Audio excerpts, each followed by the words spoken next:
Now that you've analysed the training need, perhaps you've done some research, or perhaps you just know, perhaps you've had lots of conversations with people. But once you've established what it is that is needed, that's going to make your workshop or your course successful, you've got to create the appropriate training. And to create the appropriate training, you really, really need to work on the content. And you're going to develop the content. And this is all what this particular video is about. And there are many, many ways to develop content. Some people just wing it. And because they've been doing a subject for so many years, they've come across so many situations, they're okay to wing it. But generally, it's not a good idea. It's a good idea to stay on track and really develop the content with a great focus on mind of what you're hoping to achieve as you teach with your passion. And one of the ways of developing content is to just start off with some ideas. Perhaps you use a piece of paper or the computer. Perhaps you draw pictures. It doesn't actually matter. But very often what works for me is asking the questions who, what, where, when, why and how. And if I apply that at every stage of the development, it keeps me on track. It wouldn't work for everyone perhaps, but it's certainly worth you trying, and it certainly helps you analyse things so you can develop. So we would start, as we're developing content, I would start in this instance, who are the tutors? And for who, what's the levels? Are we looking at beginners, intermediates, advanced? Are we looking at postgraduate or undergraduate? Just think about the levels, or who's it for? Is it mixed ability, or is it for, if you like, a more progressive audience? And who would be the participants? Are you running small groups yourself, or is it just open to everyone? So think about those things. Who are the tutors? Who is this actually for? And what actually is it? So is it going to be a workshop, a lecture, a tutorial? Perhaps even it's going to be an entire course over 2 or 3 days, maybe even over a whole week or weekend, and it's going to involve all of them. And what is the subject?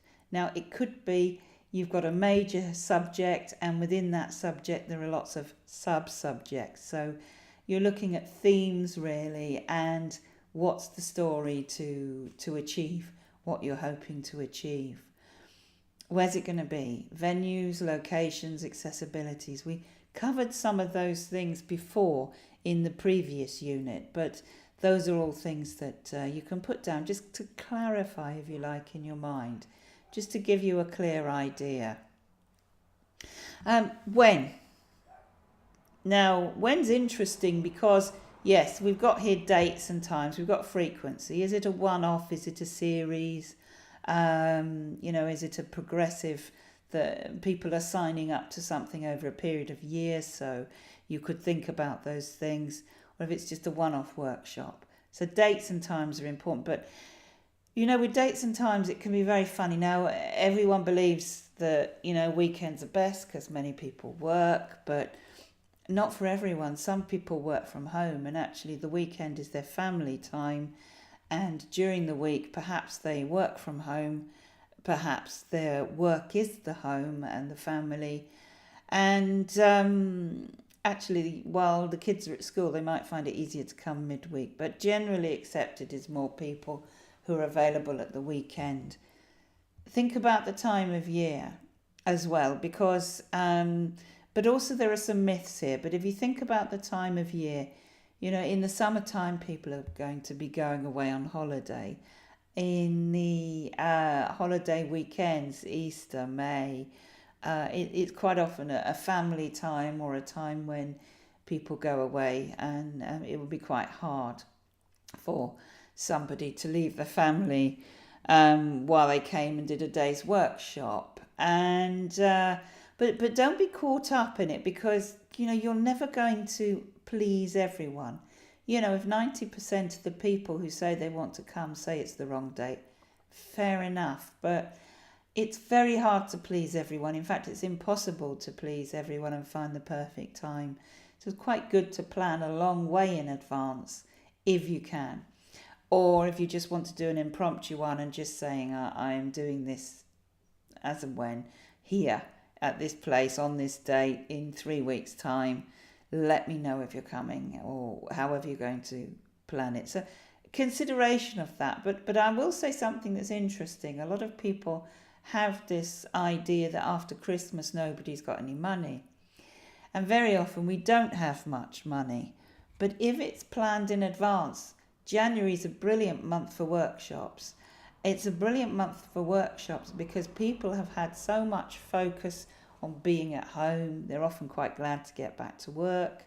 But it's what we call a month that everything seems quiet. January is a long month, but everything's gone quiet.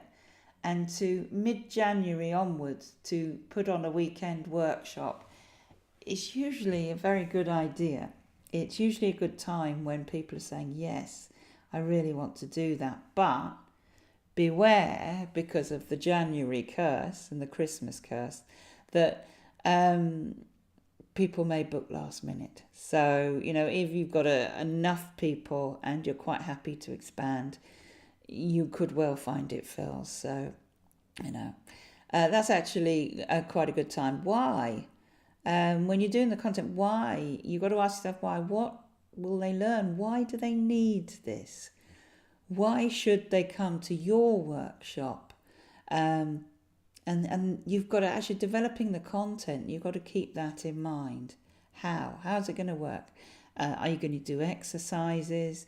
Are you going to take account within that of the VAC system, visual, auditory and kinesthetic, and how will this benefit everyone? So this is really, really important. These are just some ideas and ways of jotting it down. There's absolutely no reason to do it like that and lay it out like that. But for me, it works. But if you ask these questions of yourself all the way along and at every stage, it makes a difference. Who, what, where, when, why, and how. That can really help.